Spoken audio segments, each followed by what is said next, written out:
Our next guest, Mika, has become a major target of the Kremlin for his outspoken criticism of Vladimir Putin. Hedge fund founder and now author Bill Browder once was a major investor in Russia, but he was expelled from the country for fighting corporate corruption. In 2009, his lawyer, Sergei Magnitsky, who was investigating government money laundering, was arrested and later killed in a Moscow prison nearly a year later.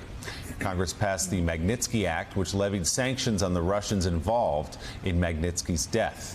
Bill has worked to pass similar laws around the world. He's now out with the new book, Freezing Order, a true story of money laundering, murder, and surviving Vladimir Putin's path. Bill, it's good to see you again. We want to talk specifically about the book, but just first your impressions of what we're seeing right now. Take into account that report we just got from Molly Hunter in Lviv, the atrocities that have been committed in Bucha and Mariupol, which may just be the beginning once the media can get in and actually look at what's going on here. I take it you're not surprised at all by the tactics employed here by Vladimir Putin.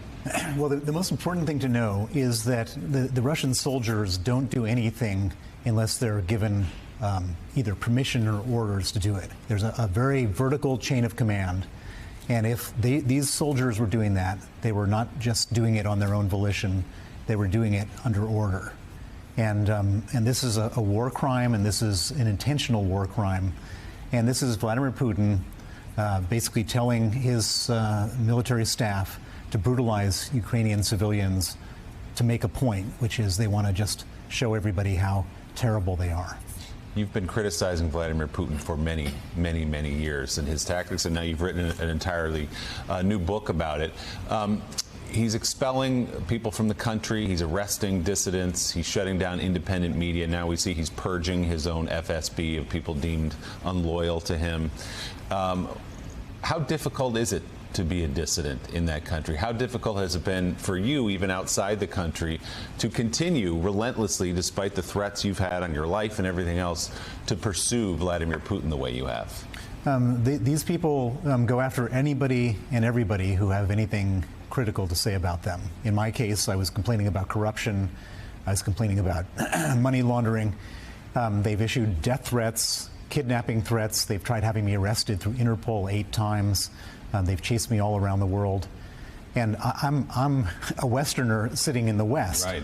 I mean, if you're in Russia and you're doing this, and I have a good friend, Vladimir Kara-Murza, who is a opposition politician who has been critical of the Russian regime, Putin regime, and he was arrested yesterday in Moscow.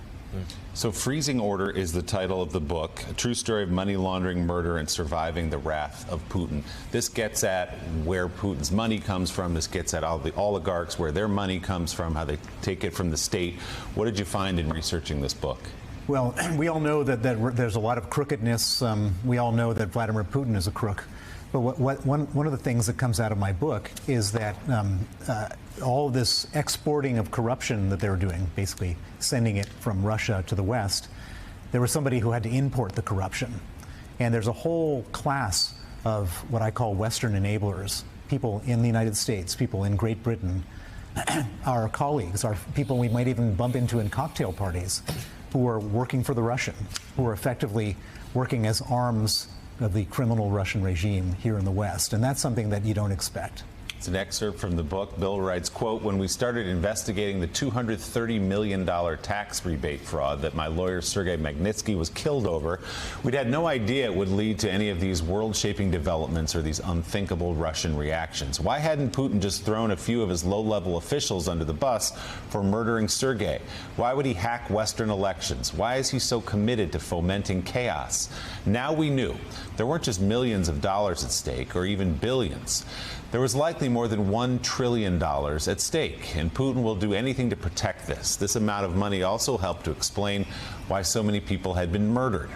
As you followed me through this story, you might have wondered, why does he do all of these things? At first, I did them because I owed it to Sergei. He'd been killed because he worked for me, and I couldn't let his killers get away with it. Then, as things escalated, it also became a fight for survival, not only for myself and my family, but for my friends and colleagues, and all of the people who were helping Sergei's cause inside of Russia. We sort of take as gospel that, you know, these oligarchs and Vladimir Putin are among the wealthiest men in the world, and that Vladimir Putin may be the wealthiest man in the world. I haven't heard a great explanation of how he pulls it off exactly, and you kind of get at that in this book.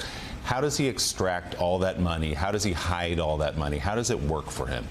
Well, my story is all about one crime, right. But you multiply that one crime by 1,000, and that's where you get to these enormous numbers. And basically, you know, in America, if you go into government service, you're there to serve the people of your country.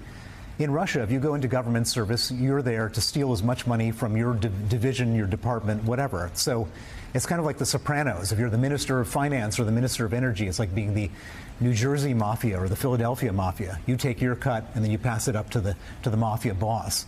And so when people pay their taxes, the taxes go into the government and then it gets stolen from the government. They build a pipeline, you know, 80% of the money build a pipeline goes into the pockets of government officials.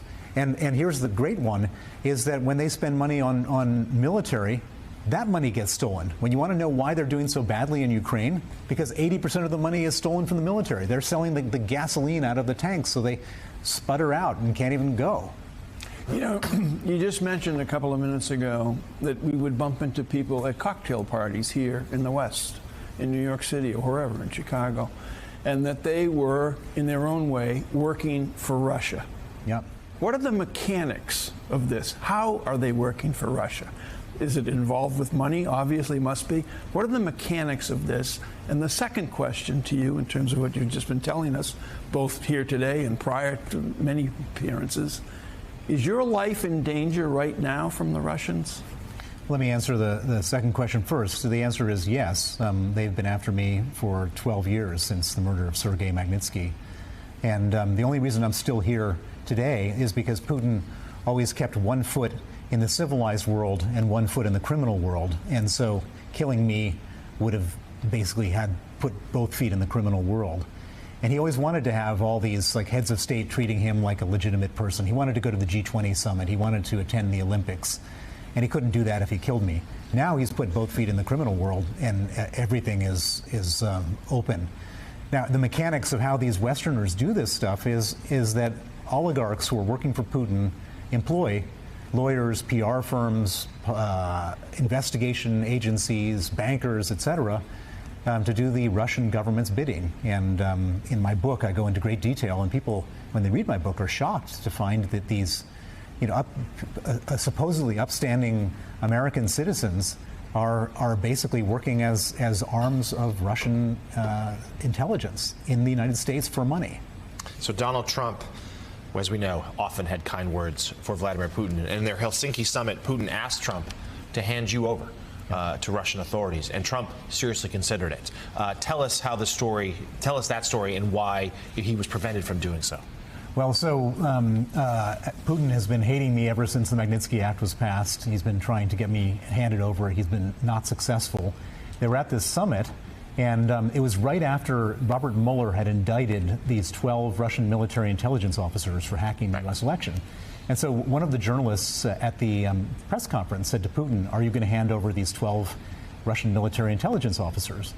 And surprisingly, Putin said, "Yeah, I'll do so if Donald Trump hands over Bill Browder." And when I saw that, I was just in shock. And I thought immediately that Trump would say, "No, that's ridiculous." But Trump said, "I think it's an incredible offer." And it took 4 days to walk that back. And it was only when the Senate was about to vote, and they ended up voting 98-0 not to do that, that Trump walked it back. 4 days. Who got to him, Bill? Who got in the president's ear and said, whoa, whoa, whoa, we're not doing this? Well, I think that they looked at and they said, this is going to look ridiculous if the Senate has voted unanimously not to hand Bill Browder, and there was 11 other people, Americans on this list. He didn't want to look that ridiculous. And it was in the middle of the Mueller investigation. So this was an investigation about collusion with Russia, and Trump was going to hand over, the biggest anti-Putin guy. It would have looked pretty terrible. I'll say one thing, though, which is that if Trump was reelected, I wouldn't have felt safe coming into America. So before we let you go, I'm just curious how you think this ends. You understand Vladimir Putin very well. You've just described a man with 2 feet now in the criminal world. There's no pretense anymore that he wants to be accepted into the world community. How could he come back from all these scenes we've witnessed here, right? He can't. So what does that mean exactly? Where does this go?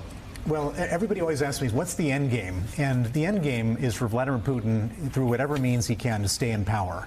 he cannot not be at this war. And so there's only escalation. There's no compromise. There's no peace treaties. He might do peace treaties as a tactic, but he's not going to do it in any real way. And so the most likely end game is that this thing doesn't end. This thing carries on and on and on. And those terrible images and those terrible stories are repeated over and over and over again.